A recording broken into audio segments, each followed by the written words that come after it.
Bem-vindos ao Legado Jurídico, onde as vozes do direito moldam o futuro. Prepare-se para conhecer as histórias e os desafios daqueles que fazem a justiça acontecer. Eu me chamo Bianca. Eu sou Raíssa.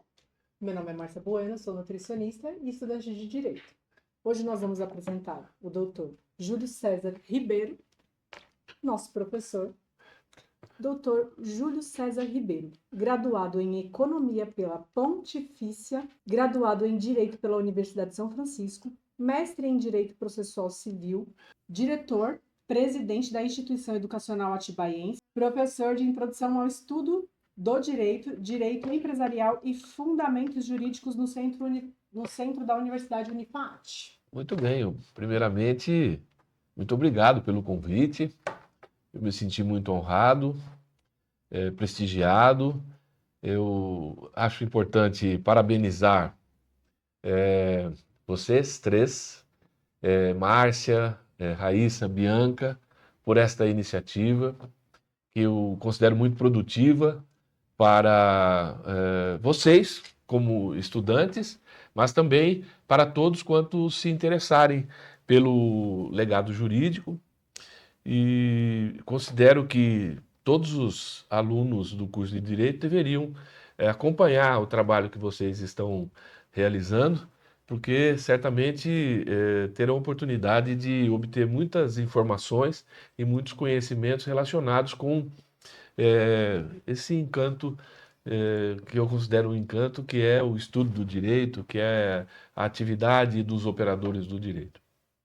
Sim, com certeza. Bom, então nós vamos iniciar nossa roda de perguntinhas aqui. E eu vou iniciar falando o seguinte, doutor Júlio, sua trajetória acadêmica passa tanto pela economia quanto pelo direito. Como que essas áreas se completam na sua visão, especialmente no ambiente empresarial? Muito bem. Eu era muito jovem e vinha de uma família de professores. Meus pais eram professores e meu pai era também advogado. E não sei se por força da juventude, eu inicialmente não havia me interessado por ter uma atividade profissional como a do meu pai. Coisa de jovem, né? Uhum. E na época os economistas estavam muito em evidência no Brasil. E eu me desloquei da cidade onde eu nasci para estudar em Campinas. E ao prestar o vestibular, eu acabei optando também pelo curso de economia. E eu passei no vestibular e com uma boa colocação. E aí eu acredito que por ter passado no curso de economia numa universidade muito conceituada como a Pontifícia Universidade Católica de Campinas, eu decidi fazer o curso.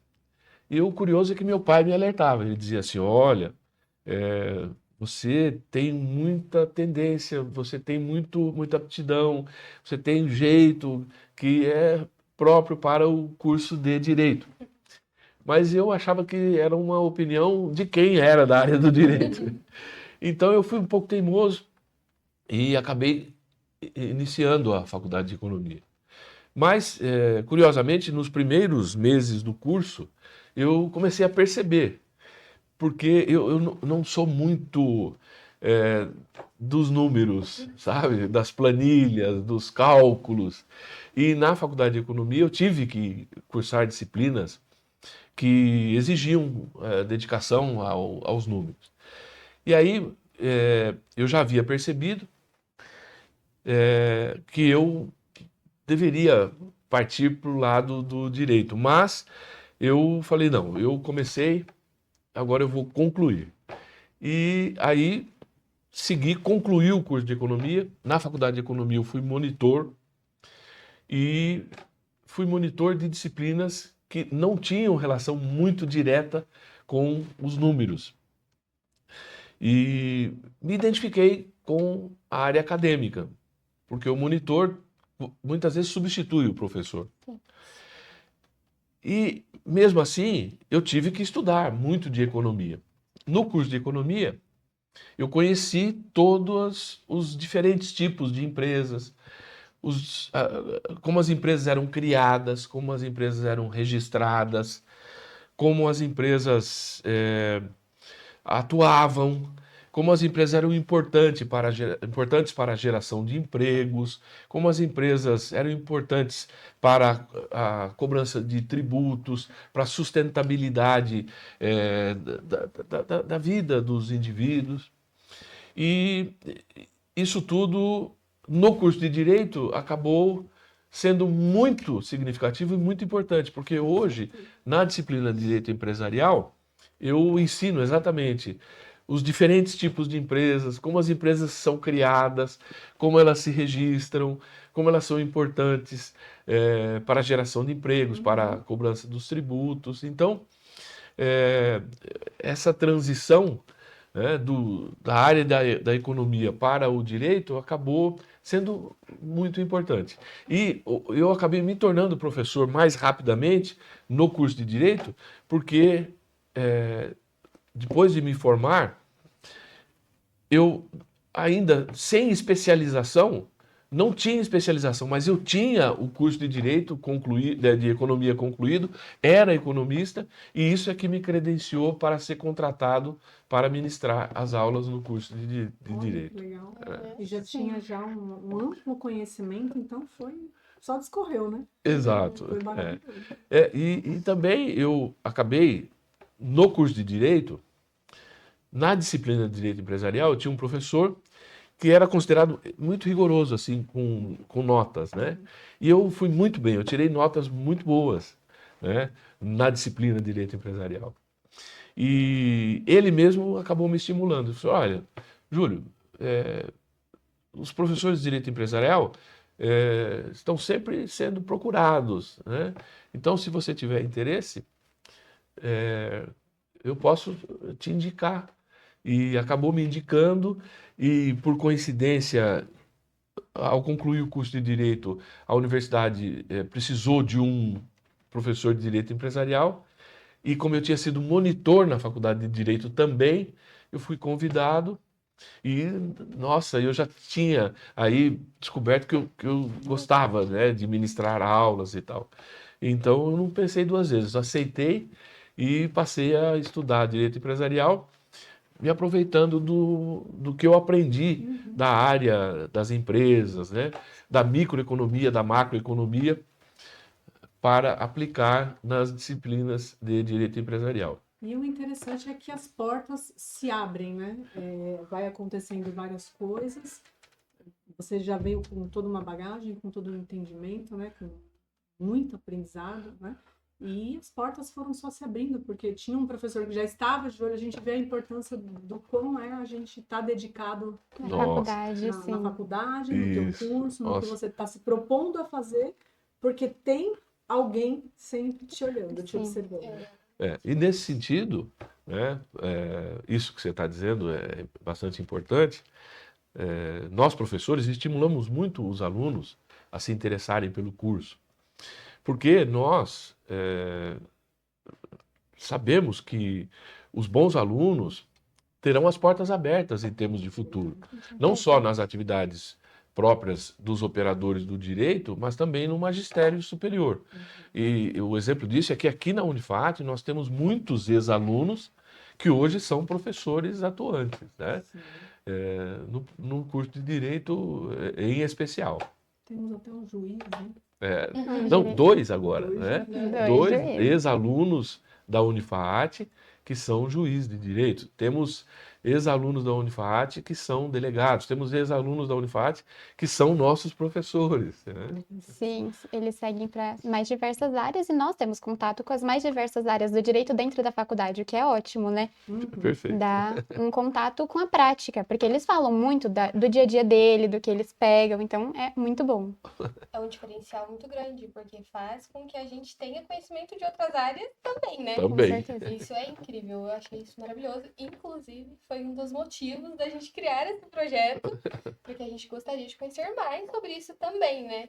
Como a diferença da sala de aula para um outro cargo, para outras coisas assim. Muito interessante. Isso é maravilhoso. trazer, né, essa proximidade, né? A gente entender esse legado, tudo que vocês passaram. Porque às vezes a gente fica, a gente até comentou com o Júlio, né, no primeiro podcast, a gente às vezes fica meio, o que eu tô fazendo aqui, né? Mas ele falou, é normal, É normal, é comum, super é normal. normal. E a É gente até vai... importante que surja esse questionamento, né? Exatamente. Para você se encontrar. Isso.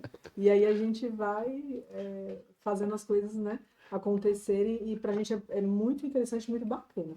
Bom, nesse sentido da pergunta da Raíssa, eu já vou te perguntar o seguinte: quais foram os desafios mais marcantes nessa transição de aluno para professor e depois para diretor de uma instituição educacional?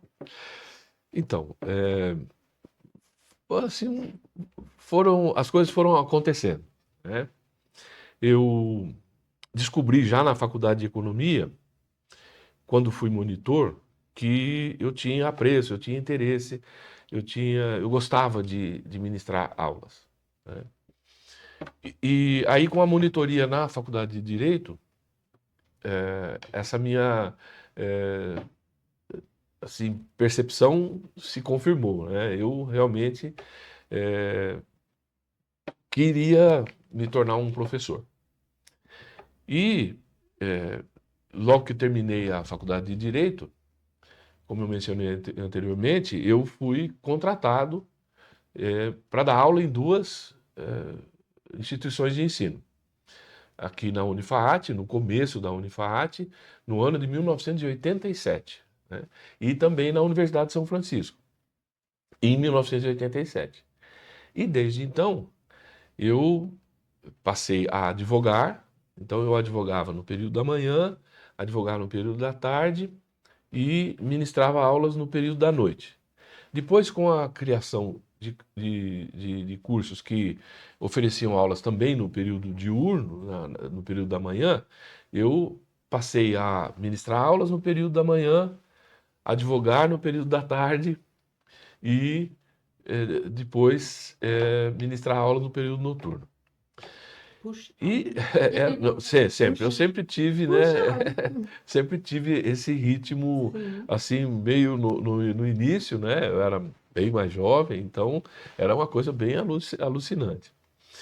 E aconteceu algo interessante na empresa Unifaat. O, o, o, o curso, os cursos oferecidos, né, estavam indo bem na Unifaat, mas houve o falecimento do então criador da Unifaat. Ele faleceu e a família deu seguimento à oferta dos cursos superiores. Mas a instituição passou por momentos difíceis em relação ao número de alunos, em relação às exigências do Ministério da Educação.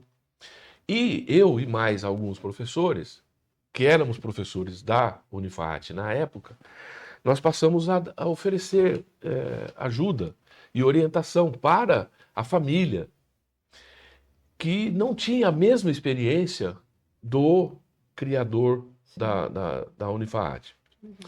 E eles perceberam que eu e estes professores, nós tínhamos muito apreço pela instituição. E a família tinha pessoas que eram mais ligadas a outras áreas e não aos cursos superiores, e não a uma instituição de ensino. Então, eles perceberam que a gente tinha interesse e nos ofereceram a oportunidade de assumir a instituição. Aí, eu e mais 4 professores, nós nos reunimos, percebemos a grande responsabilidade que seria, né, assumir uma instituição de ensino, mas nós tínhamos conhecimento mínimo necessário, não só para assumir, mas estimular a instituição de ensino para fazê-la crescer. Aí nós assumimos a instituição de ensino, assumimos a gestão da instituição de ensino e promovemos uma alavancagem. Nós reunimos os alunos, para vocês terem uma ideia, quando nós assumimos, a instituição tinha menos de 300 alunos. Nossa. E oferecia só 2 cursos superiores. Era o curso de administração e o curso de ciências contábeis. Logo que nós assumimos, nós passamos a pleitear junto ao MEC autorização para oferecer novos cursos superiores. Obtivemos a aprovação para oferecer inicialmente o curso de pedagogia e, na sequência, o curso de direito. Engajamos os alunos no processo de alavancagem da instituição e dissemos para eles: olha, nós podemos crescer e vamos crescer, desde que vocês nos ajudem. Aí a comunidade abraçou a causa, porque para a cidade de Atibaia, na época, era muito importante ter uma instituição de ensino que oferecesse mais cursos superiores. Sim. Muitos jovens de Atibaia, quando precisavam fazer cursos superiores, eles tinham que ir para outras cidades, para São Paulo, para Campinas. E ter uma instituição de ensino em Atibaia que oferecesse novos cursos superiores era muito importante. Com toda certeza. O fato de sermos professores e de termos assumido a instituição de ensino nos ajudou muito, porque a nossa principal preocupação era crescer, mas crescer oferecendo cursos com qualidade de ensino. O MEC percebeu a nossa boa intenção e percebeu que seria muito importante nos ajudar a oferecer outros cursos. Por quê? Porque era uma instituição de ensino que era dirigida por professores. Sim. Então, ter uma instituição de ensino que era dirigida por professores tornou-se algo muito significativo, muito importante. Na sequência, aprovamos novos cursos, só que aí o local no qual a Unifat funcionava era muito pequeno. Era um prédio ali que até hoje está lá, em frente à Câmara Municipal, e não poderia abrigar novos alunos. Aí nós conseguimos um financiamento no BNDES para a construção do campus universitário, e aí já começamos a oferecer os cursos aqui no campus universitário. Nós assumimos a gestão da instituição em 1999. E em 2005, 6 anos depois, nós já estávamos inaugurando aqui o campus universitário e oferecendo, além dos cursos de administração e ciências contábeis, também os cursos de pedagogia e direito. E depois aí nós percebemos que estávamos no caminho certo. Nós obtivemos um respaldo muito grande da comunidade acadêmica, dos órgãos públicos, porque eles perceberam que o caminho era muito correto, né? Imagina, cada vez mais cursos superiores e com qualidade de ensino. E a qualidade ela se revelou porque o MEC passou a avaliar as instituições de ensino, né? Havia antigamente o chamado provão do MEC. E nós conseguimos, logo depois de termos assumido, a obtenção da nota máxima no provão do MEC. Naquela época era a letra A. Nós conseguimos a letra A no curso de administração, letra A no curso de ciências contábeis. E aí isso projetou muito a instituição de ensino. E eu, juntamente com os outros professores, estava à frente da gestão da instituição, né? E aí na divisão das diretorias, né, eu assumi uma das diretorias, os outros colegas que estavam comigo assumiram outras diretorias, um era diretor financeiro, o outro era diretor de administração, né, e eu diretor-geral dos cursos de graduação superior. E isso se revelou muito positivo e de lá para cá, né, nesses 20 e poucos anos, de 300 alunos, nós hoje temos no todo mais de 4.000 alunos, né? De 2 cursos superiores, quando assumimos, hoje temos mais de 25 cursos superiores, né? E estamos mantendo o nosso propósito de dedicação para a instituição, com qualidade de ensino, tanto é que conseguimos obter, por mais de 10 anos seguidos, o IGC, que é o Índice Geral de Cursos avaliação do MEC, a nota 4, que vai de 1 a 5. Né? Nota 5 normalmente é obtida por instituições públicas. Né? E nós somos uma instituição privada e mesmo assim estamos lá com as notas próximas, no topo, próximas do máximo. Né? E a ideia de expansão ainda continua. Tanto é que agora já estamos preparados para oferecer, a partir de 2025, além dos atuais cursos, né, que muita gente não sabe que a Unifaat oferece curso de engenharia, engenharia civil, engenharia de produção, engenharia elétrica, né, psicologia, nutricionismo, nutricionismo não, perdão, fisioterapia, né? Nós vamos oferecer agora o curso de nutrição, né? E vamos oferecer o curso de odontologia também, né? E isso aí é que marca todo esse meu histórico. Veja, eu me formei em Direito, respondendo objetivamente sua pergunta, aí me tornei professor e depois, pelas circunstâncias, né, o falecimento do gestor, do proprietário da instituição, a gente assumir e depois me tornar um diretor.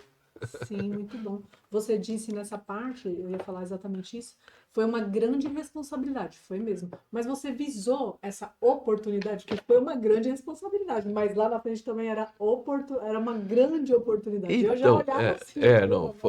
As oportunidades surgiram naturalmente, né? E começaram com esse infortúnio, né? Infelizmente, o falecimento do criador da instituição.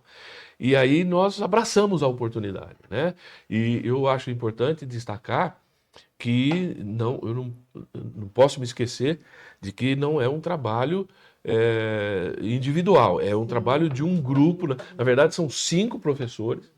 Nós éramos os professores na instituição, estávamos nos dedicando à instituição e a família percebeu o nosso interesse, o nosso apreço, a nossa dedicação e disse: olha, vocês têm conhecimento, são da área, estão interessados, querem assumir? Aí nós abraçamos a causa, aproveitamos as oportunidades e assumimos. Parabéns, muito bom.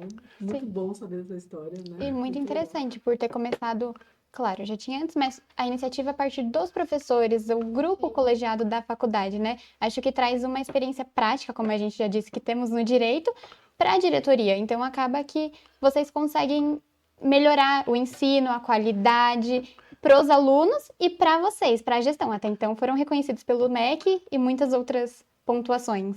Exato. Uma coisa incrível que o Júlio também falou pra gente é sobre a ousadia das oportunidades, né? Isso era uma grande ousadia mesmo.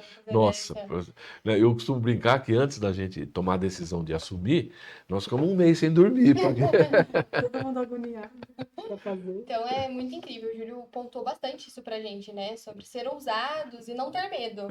O medo vai aparecer, mas enfrenta ele, que vale sempre a pena, né? Bom, agora eu vou finalizar aqui com a minha última pergunta. Que conselhos você daria para professores que desejam inspirar os seus alunos a pensar criticamente e agir eticamente? Bom, é um outro desafio, né? Não sei se eu estou preparado para aconselhar professores, né? Afinal, eu sou um professor também, né? Mas eu entendo que os professores hoje, por isso que eu falei em desafio, primeiro, eles precisam estar atualizados. A atualização é algo imprescindível. Atualizados nas suas disciplinas e atualizados em relação ao mundo presente, né? E ao mundo presente, quando eu digo isso, eu me refiro às novas tecnologias, né? A essa rapidez das transformações, né? Mas eu entendo que os professores precisam entender que, por força do momento presente, é muito importante dar para os alunos respostas tão rápidas quanto as novas tecnologias dão. Então, hoje o aluno tem um celular e tem um mundo nas mãos. E tem respostas muito rápidas. em todos os sentidos, preços, matérias, conteúdos, informações, notícias, acontecimentos. Aconteceu algo lá no outro lado do mundo, você fica sabendo imediatamente. Então, tudo que o aluno de hoje precisa, ele recebe muito rapidamente. E isso gera no aluno uma impressão de que tudo deve ser recebido tão rapidamente quanto ele tem nas redes sociais, né, nos sites de busca. Então, o primeiro passo do professor em relação à sua pergunta é conseguir dar atenção para os alunos tão rapidamente e tanto quanto o aluno tem das novas tecnologias, das redes sociais. Isso é indispensável. Mas sempre alertando os alunos no sentido de que há, em relação a isso, uma grande preocupação. Por quê?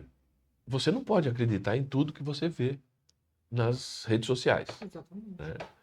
Então, isso representa uma preocupação. E aí, paralelamente, os professores devem alertar os alunos. Você falou em ética, né? E isso envolve uma preocupação muito grande que deve acompanhar a conduta dos professores em termos de alerta para os alunos. E a percepção do aluno de que aquele alerta que o professor faz sobre não acreditar nas redes sociais, não em tudo que se vê nas redes sociais, pesquisar, buscar informações corretas, buscar informações precisas, informações idôneas, de fontes confiáveis, né, é que vai ajudá-lo a agir sempre no caminho da ética. Em cada profissão, em cada curso oferecido, os profissionais têm os seus códigos de ética, têm os seus estatutos das suas profissões. Então, eu faço isso em aula, né? Há uma das aulas nas quais, na disciplina Introdução ao Estudo do Direito, eu falo sobre ética profissional. E recomendo que os alunos, que serão futuros operadores do direito, procurem ler os seus estatutos das suas respectivas profissões, os seus códigos de ética das suas respectivas profissões, para que entendam quais são os direitos do futuro profissional e também os deveres do futuro profissional. Mas vejam também quais são as condutas consideradas não éticas profissionais, para que possam já começar a se preparar para o futuro exercício das profissões. Perfeito.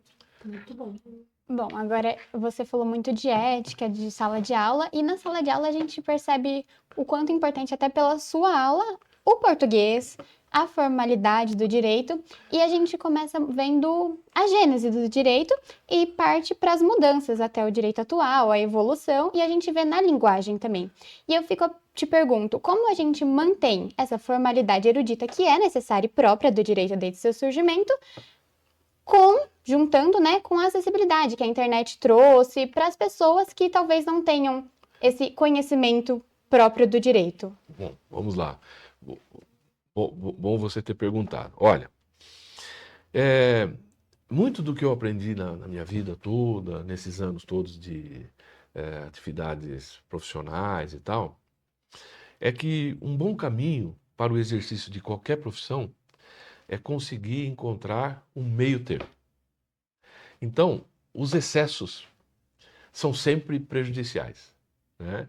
Então, muito em excesso, né, não é adequado. Muito pouco também, né, não é adequado. Então, cada um deve tentar procurar aquilo que representa o meio termo. E o meio termo envolve a procura por um equilíbrio. Não é fácil, é muito difícil. Mas isso precisa estar sempre presente nas preocupações dos alunos. Então, o que seria o meio termo em relação à sua pergunta. Veja, há uma linguagem técnica profissional. E esta linguagem não pode ser dispensada. Então, o advogado, o juiz, o promotor, o delegado de polícia, são os principais operadores do direito, eles terão que seguir uma linguagem jurídica. Essa linguagem está na lei, ela está nos códigos.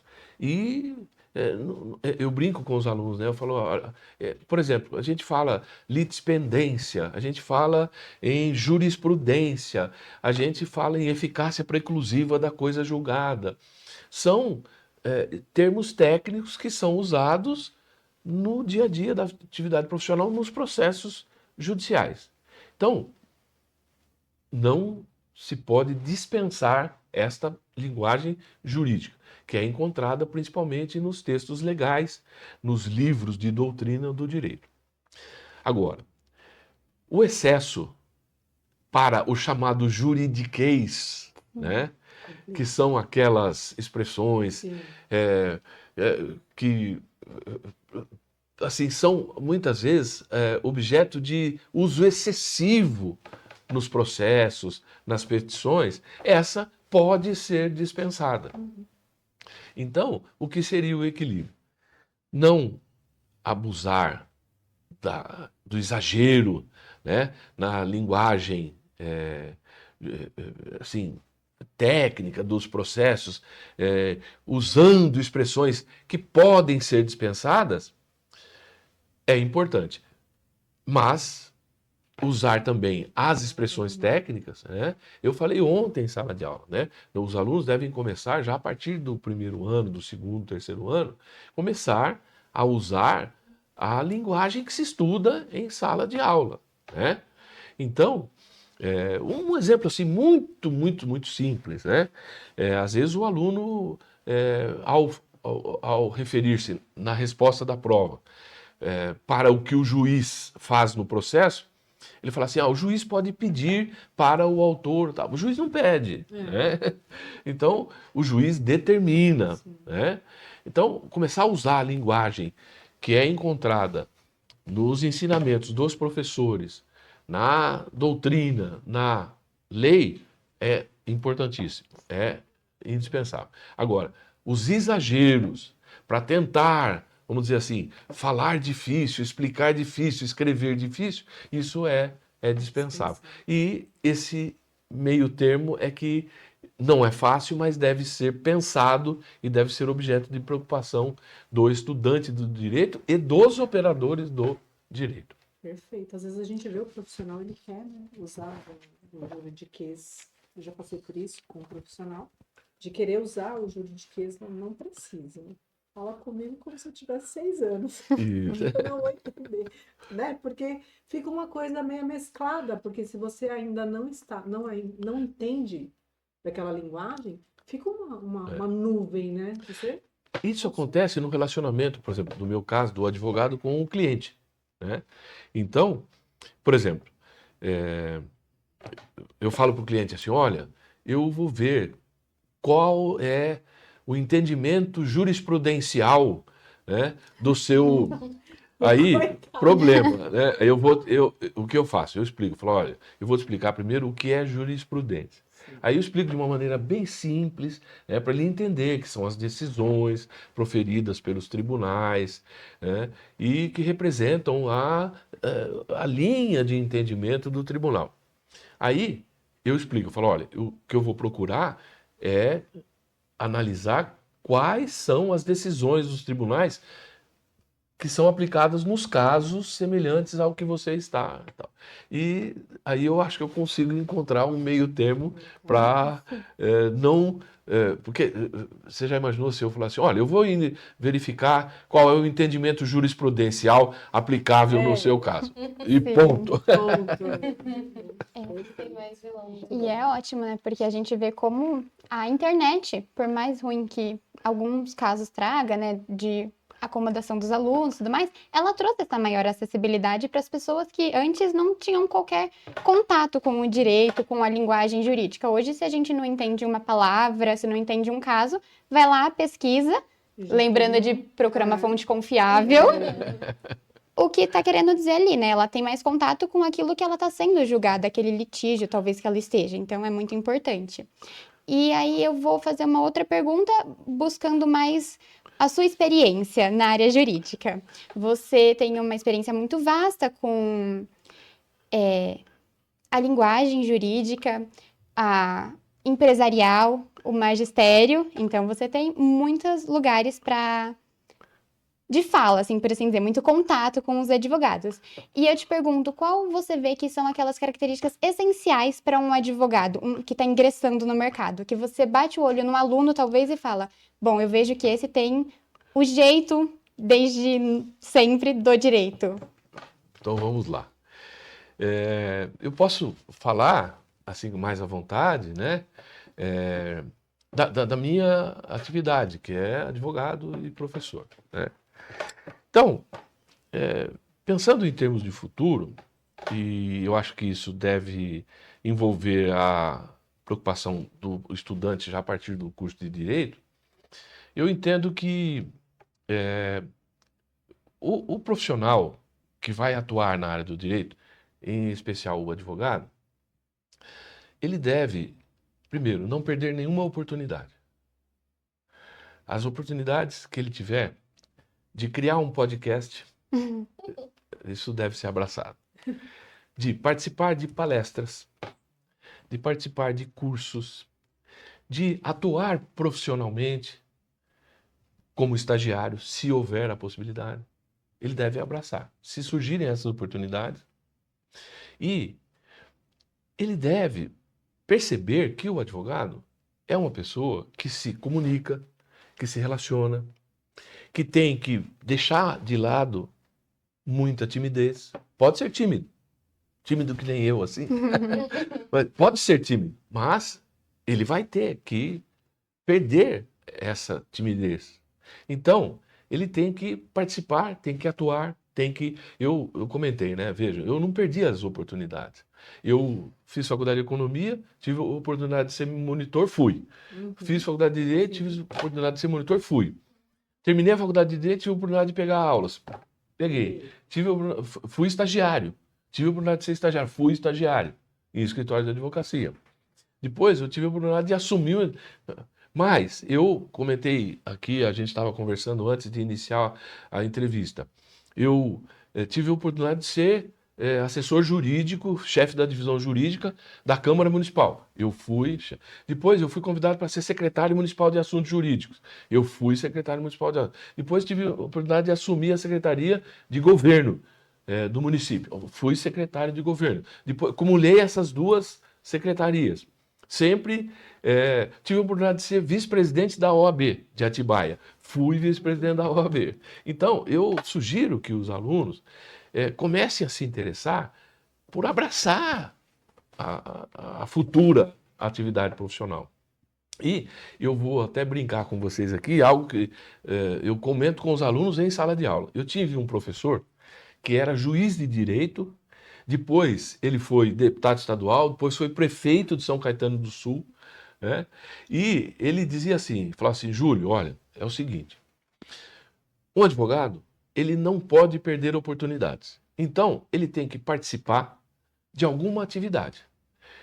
Se ele tiver a oportunidade de ir na igreja, na missa, e ler o evangelho lá na frente, tem que ir lá e ler, para começar a perder a timidez e começar a ser conhecido.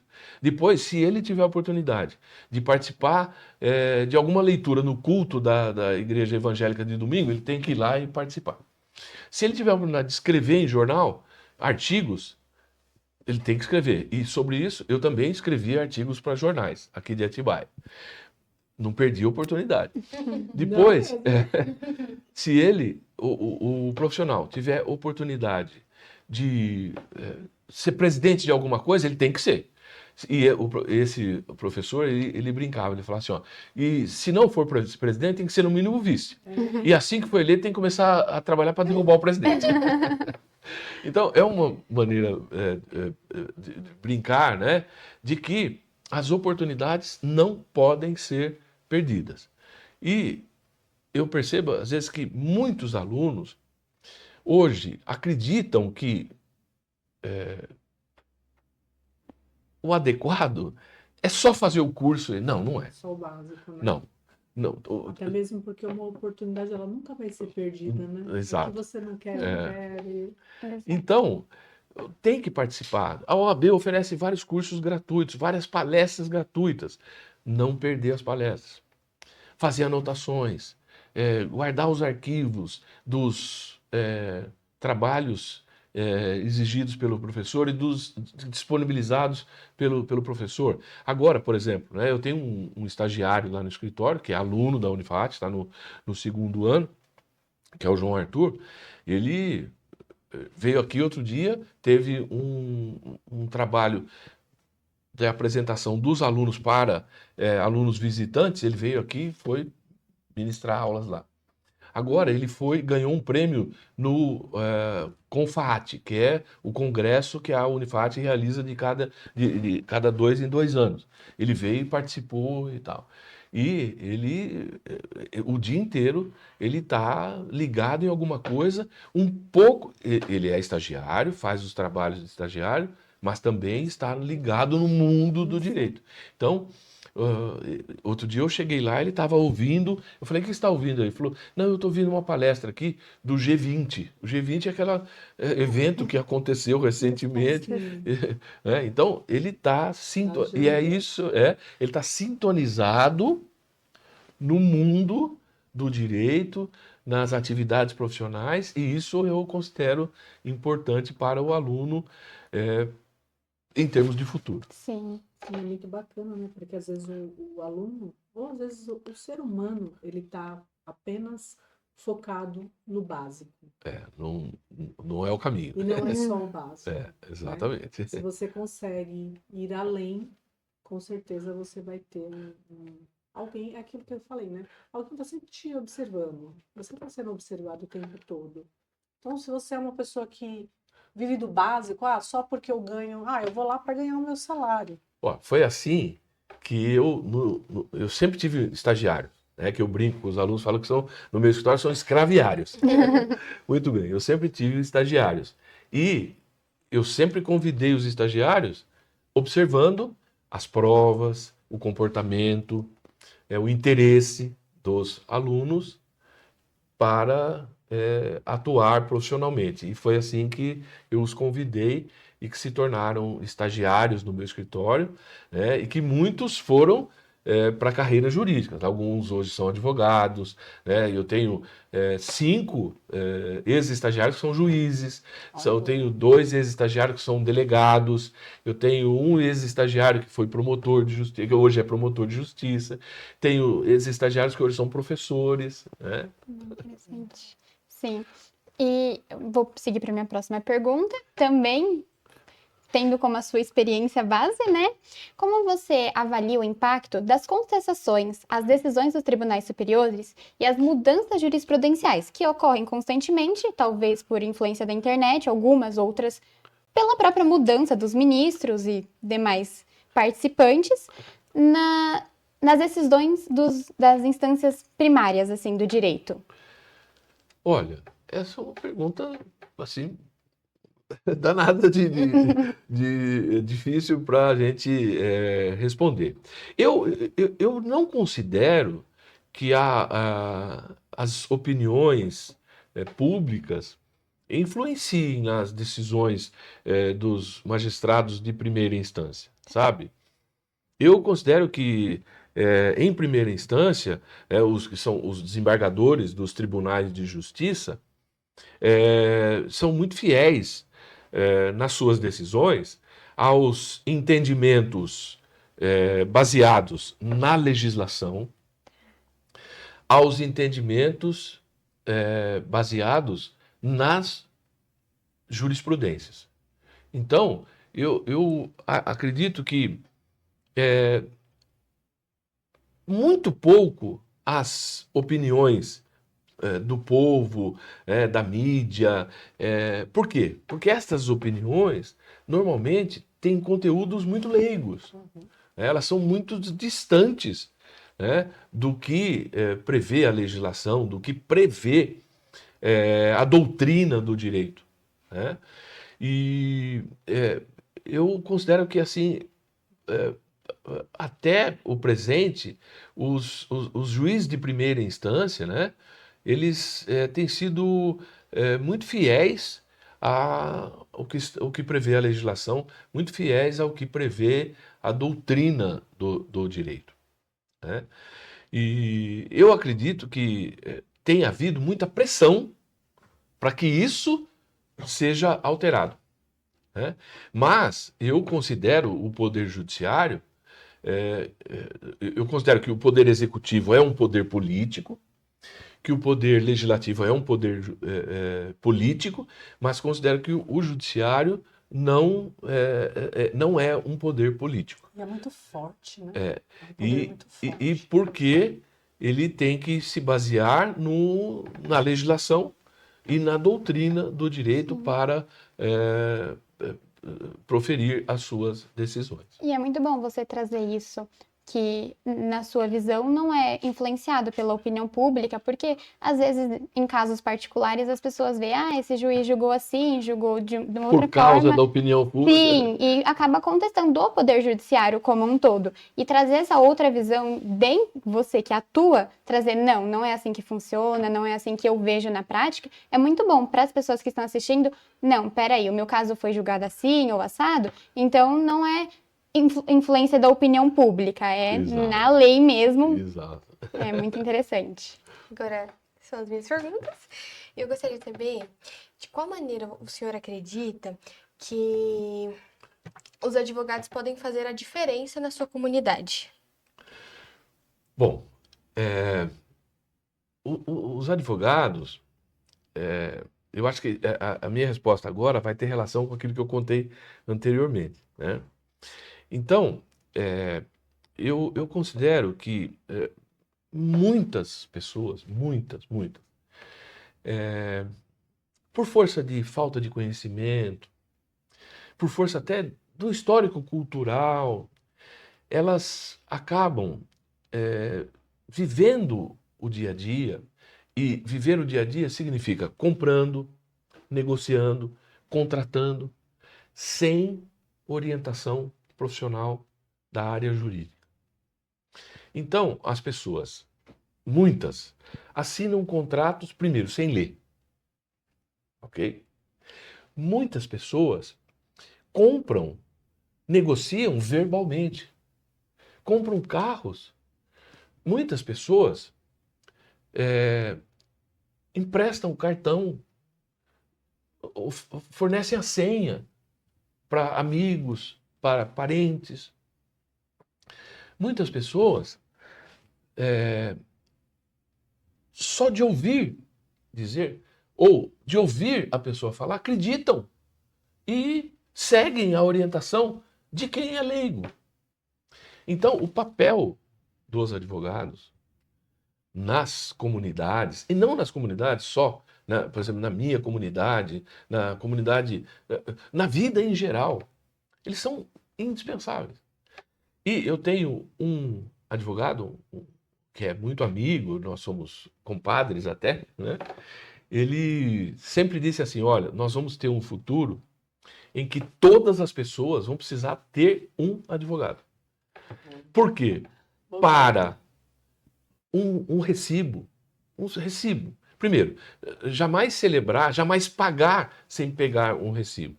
Mas não basta pegar um recibo. Precisa pegar um recibo adequadamente redigido, que preserve os interesses e direitos dos dois, de quem recebeu e de quem pagou, né? Então, o papel dos advogados, eu acho que para vocês, futuros operadores do direito, há um campo muito enorme para a atuação profissional. Porque o advogado, isso está na Constituição Federal, né? É indispensável para a administração da justiça. E essa expressão que é mais técnica, legal, né? Ela mais explicada é isso que eu estou querendo dizer na minha resposta. É assim, as pessoas não poderiam praticar quaisquer atos da vida. E hoje as pessoas, você compra celular, você compra carro, você contrata seguro, você contrata. Você contrata seguro sem saber, né? Você- Às vezes você faz um empréstimo e vem um seguro. embutido no empréstimo. Aconteceu isso Sem comigo. aviso. Aconteceu isso É, comigo. é. E muitas vezes isso te obriga a pagar muito mais do que você deveria pagar e tal. Então, a atuação profissional do advogado, não só na comunidade, mas na vida em geral, ela é cada vez mais indispensável. Necessário. É verdade. E ó, vejam, muita gente, ó, eu falei sobre contratar, muitas pessoas, né, às vezes precisam de um contrato e não fazem o contrato e fazem um negócio. Uhum. Mas muitas vezes a pessoa precisa de um contrato e pega um modelo da internet. E isso não é aconselhável. Sim. Porque os modelos da internet podem ser muito bons, mas podem não ser. Podem não se encaixar na necessidade da pessoa, pessoa. nas especificidades dela. Isso acabar te prejudicando Com também, né? Exatamente. Perfeito. Você acredita que a tecnologia tem transformado a prática do direito? Sim, né? As novas tecnologias, né, estão influenciando significativamente na atuação dos alunos em sala de aula, dos professores. Então, daí a relação da minha resposta agora com outra resposta que eu dei anteriormente.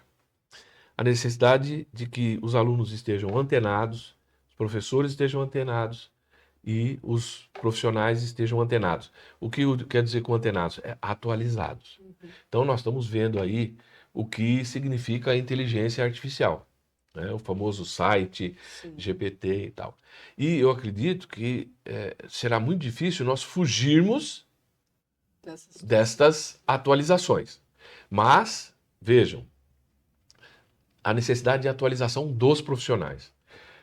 As respostas da inteligência artificial, elas não têm 100% de garantia de que estão corretas, de que estão fundamentadas no texto legal. A inteligência artificial, para não deixar de te responder, ela pode trazer informações incompletas, informações equivocadas e informações que não estão de acordo com a legislação. Então, estas tecnologias devem ser aproveitadas, mas o acompanhamento do profissional, depois, relendo, confirmando, conferindo com a legislação e acrescentando conteúdos, será sempre necessário e sempre. Então, se você me perguntar, a inteligência artificial, ela ajuda? Sim, mas não é suficiente. O profissional sempre vai acrescentar, vai completar, vai complementar com informações que ele terá que pesquisar na legislação, na doutrina do direito. E, acreditem, eu mesmo já li muitos conteúdos de textos que foram apresentados e vi que eu tinha muitas informações adicionais para completar, para complementar. E nesse sentido, eu digo aos alunos que não gostam de ler, então, podem se preparar. Sempre vai ser necessária a leitura da legislação, a leitura da doutrina, a leitura da jurisprudência, porque a inteligência artificial poderá ajudar, mas sempre de forma incompleta. Sempre será importante, necessário e cabível acréscimo. Ela vai Sim. dar uma encurtada no caminho, mas De forma incompleta. de forma simplificada, né? Você vem. Sempre será cabível algum acréscimo, até como forma de aperfeiçoar, de melhorar os conteúdos, os textos e as informações. Ou seja, nunca vai fazer seu trabalho completo. Sim. Você vai ter que trabalhar. E nisso a gente vê uma das novas áreas do direito, né? Que é o que dizem o profissional do futuro, aquele que sabe o direito, a legislação, a doutrina, mas também sabe mexer com as novas tecnologias, a inteligência artificial e muito mais. Porque cada dia mais a gente vê essas duas coisas se aproximando no nosso dia a dia. Perfeito. Maravilhoso. E minha última pergunta vai fugir um pouco desse mundo, mas eu quero saber mais da sua vida jurídica, dos seus casos. Se existe algum caso, assim, que te marcou de uma maneira profunda. Algo assim que o senhor lembre e fala, nossa, valeu muito a pena esse dia, cada esforço. Olha, eu não sei se eu me lembro de casos que foram marcantes positivamente, que são casos nos quais eu tive resultado exitoso, resultado positivo, né? Mas eu lembro também de alguns casos nos quais os resultados não foram positivos como eu gostaria, como eu esperava.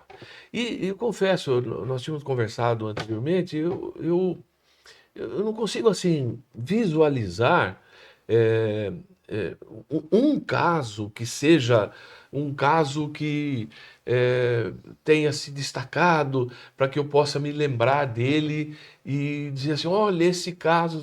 Por quê? Porque, na verdade, são muitos anos de atuação profissional.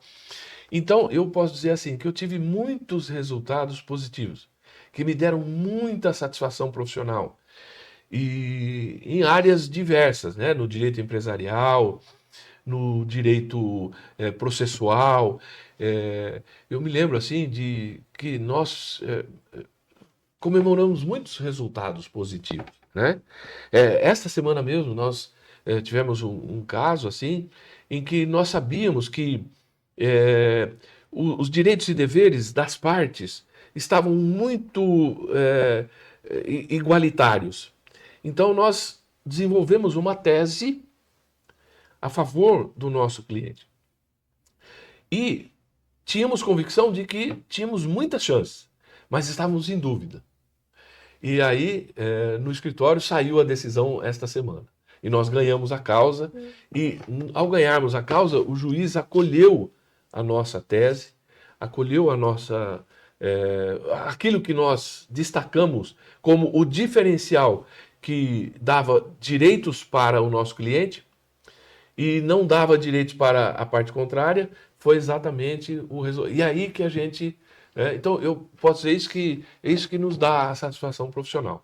Quando você desenvolve uma tese e aquela tese é acolhida e, felizmente, nós temos um bom histórico de resultados positivos no histórico do meu escritório, né? Eu comentei anteriormente aqui que eu tive um escritório muito grande, né?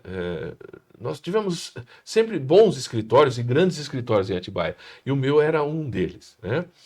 E nós tivemos um período em que nós tínhamos 20 profissionais, né? Entre advogados, estagiários, secretária, arquivista e tínhamos também uma copeira que fazia porque no meu escritório sempre ofereceu refeição para os advogados e estagiários, né? Então, era assim, um escritório muito procurado e agora eu diminui o tamanho do escritório, nós temos menos profissionais atuantes, estagiários atuantes, mas nesses anos todos, eu comentei que nós tivemos um período desses 20 profissionais que nós distribuímos uma ação nova por dia. Durante um bom período, nós tínhamos, quando não distribuía nenhuma no dia seguinte distribuía duas. Né? Então dava na média assim uma ação nova por dia. E nesse período, são tantos e tantos incontáveis, né, casos que eu não consigo assim precisar um que possa ser lembrado assim, olha esse, né? Eu me lembro de casos assim, nos quais um pai, por exemplo, voltou do exterior e chegou e percebeu que os filhos tinham sido abandonados e que os filhos estavam aí correu atrás do escritório, nós entramos com o processo e conseguimos a liminar do juiz para que ele recuperasse a guarda dos filhos. Nossa, foi um resultado assim que... Um ganho muito bom. Me lembro de um caso em que havia um caso, um marido que praticava constantemente violência doméstica. E a mulher tinha muito medo e uma amiga nos procurou e essa mulher veio escondida para ser atendida e nós entramos com um processo na época que era um processo de separação de corpos e conseguimos a medida liminar. E o marido, que agredia a esposa diariamente, ele chegou em casa para abrir a porta com a chave dele e nós já tínhamos trocado a fechadura e aí ele ficou revoltadíssimo e tudo. E aí nós conseguimos a liminar protetiva para que ela, sabe, essa medida restritiva para que ele, né, foi o outro caso que foi marcante. Marcante mesmo, né? A coragem da amiga vir. Né? Nossa, Que incrível, amiga, né? hein? Exatamente, isso é uma amiga. Incrível, maravilhoso. Muito bom, muito bom. Adoramos a entrevista. Agora a gente vai aqui para umas perguntinhas rápidas. Ai, meu Deus, pergunta rápida, tem que ter resposta rápida. Fica tranquilo, é um bate-papo. Vai no seu sempre na sua tempo. vontade, Exato. né? Então, para iniciar, eu inicio com uma inspiração. Ah, inspiração, não tem jeito. É minha mulher, meus filhos, minha nora, meus genros, meus netos, a minha família. É uma inspiração para mim. Muito É. bom. Eu te pergunto, um livro favorito? Um livro? Ah, tem que ser um livro que marcou muito na minha. São vários, assim. Eu tenho, se fosse para indicar, eu teria alguns, né? Mas um deles é Os 100 Anos de Solidão, do Gabriel Garcia Marques. 100 Anos de Solidão. Gabriel Garcia Marques. Anotado na lista de É. leituras. É um livro assim, Anotado. tenso, Parece bem marcante e tudo. interessante. Ele é considerado uma das os expoentes, né, Meu parente, meu literatura, parente, Marques. da literatura latino-americana, né? Um hábito essencial. Hábito essencial. Então, eu posso considerar primeiro atividade física necessária, importante. No meu caso, jogo de tênis, né? E assim, o gosto que a gente tem na família pela culinária. A gente é muito curioso na cozinha. Mas eu tenho um segredo, né? Quando eu que cozinho, eu marco o jantar para as 8, só que fica pronto às 11. Aí tá todo mundo morrendo de fome e aí o que puser na mesa vão adorar. Não falha, né? Inteligência. Gênio. Um gênio mesmo. Bom, uma tendência promissora. A Unifat. Muito. Unifat, o excelente. crescimento da É Unifat verdade. e a manutenção, a sustentabilidade da Unifat e o crescimento da Unifat. Concordamos. Um conselho rápido para o sucesso. Nossa, um conselho rápido para o sucesso. Leitura, manter-se atualizado e acreditar em si, né? O sucesso depende da pessoa acreditar naquilo que ela está se propondo a fazer. Uma frase que te guia. Ah, meu Deus. Olha, tem uma que eu acho interessante, que, salvo engano, ela é atribuída ao John Fitzgerald Kennedy, que foi o presidente americano. Ele dizia assim: o segredo do sucesso eu não sei, mas o segredo do fracasso é querer agradar todo mundo. Muito bom. Muito bom. Ótimo. Verdade. Faz todo sentido. Um erro comum na saúde preventiva. Excessos, todos os excessos são prejudiciais, e a automedicação. Isso é erro grave. Verdade. E eu te pergunto, o que te motiva todos os dias? Ah, eu acho que eu vou pedir para repetir, sabe? Faz A sentido. preservação da minha família, né? Bom. A minha família é o que me motiva em todos os atos, em base tudo que pra eu gente. faço, em tudo que eu atuo e em função do que eu vivo diariamente. Muito bem. Isso inclui, como eu falei, a mulher, a esposa, né? Os filhos, nora, os genros, que eu considero como filhos, e os netos, né? E a família em geral. Tem um irmão também, que é advogado, foi delegado, foi estagiário do escritório, foi delegado, Olha. e aí Foi ser escraviado. foi escraviário, depois ele entrou na polícia e ficou 7 anos. E falou assim, ó, eu não sirvo para ser delegado. E abandonou, ele é advogado e procurador municipal. Queremos ele aqui. Nossa, Fica o ele virá, convite. né, ele virá Fique o convite. Como que eu não e sei? sentir-se-á honrado. Marco Antônio Ribeiro. Você está mais do que Convidado. convidado para o nosso podcast. Marque na sua agenda. Legal, Júlio César Ribeiro, Marco Antônio Ribeiro. É Júlio César e Marco Antônio.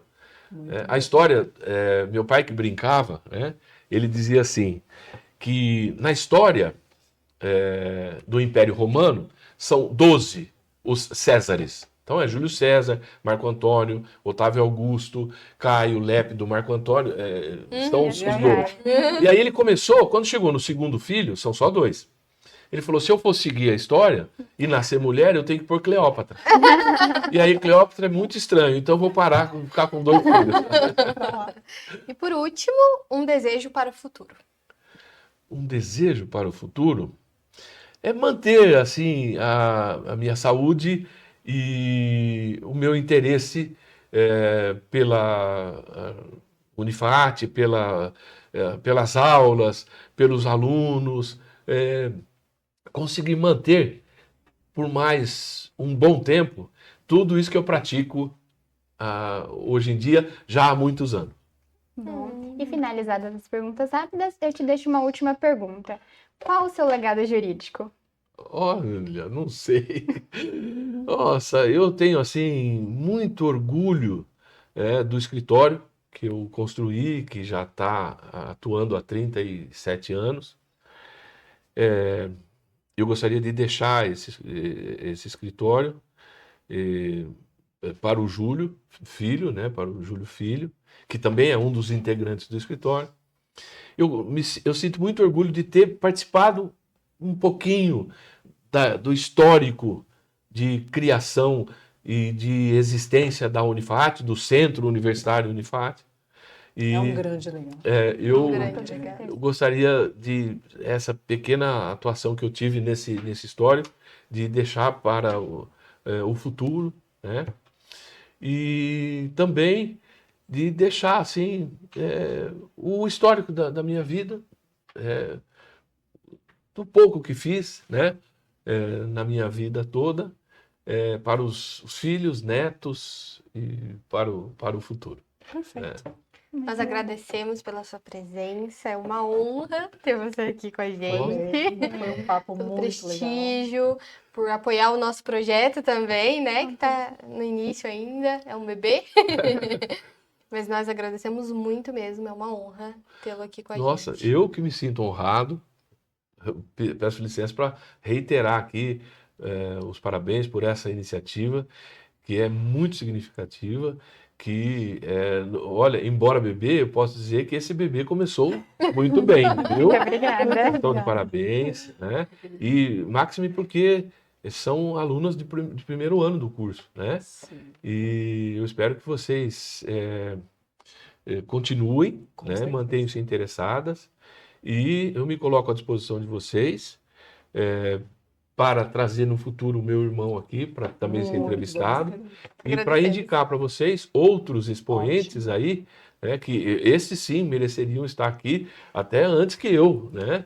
Eu vou recomendar aqui que vocês convidem os outros professores da Sim, Unifat, com certeza. né? Por exemplo, que já palestraram aqui, que foram professores e ainda têm vínculo conosco, como é o caso do professor Dr. Rogério Correia Dias, que é o juiz, que é professor na Unifat, o Dr. Alexandre Correia de Moraes, né, que é nosso professor, eu tenho contato dele, se for necessário, eu coloco vocês em contato com ele, né? Outros professores que ministraram aulas, né? Alunos, né? Com certeza. né? Com certeza. os que são ex-alunos atualmente já ingressaram na magistratura, que é o caso do professor Tito e do professor Pedro Otero, né? Sim, já está na nossa lista. Já. Com certeza. Então vocês estão no caminho, num excelente caminho. Obrigada. Muito obrigado. Se Nós você agradecemos. quiser se despedir, deixar seus contatos, redes sociais, se você quiser, fique à vontade. Ah, eu agradeço muito, né? Olha, o meu contato é fácil, né?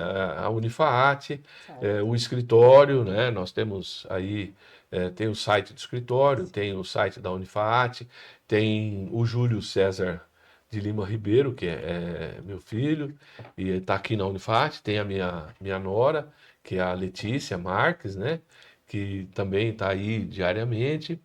E eu não sei, posso até dizer para vocês, eu não tenho redes sociais, não tenho nem Facebook, nem Instagram, né? Eu tenho o meu WhatsApp, né? Mas o contato normalmente é o escritório, né? O Instagram do escritório é J. Ribeiro Advogados. O WhatsApp não recomendamos que você fale. Você precisa de paz também, né? Bom, muito obrigada, professor. Parabéns. Opa, foi maravilhoso. vocês que estão de parabéns. Nossa, Obrigada. vocês... Agradecemos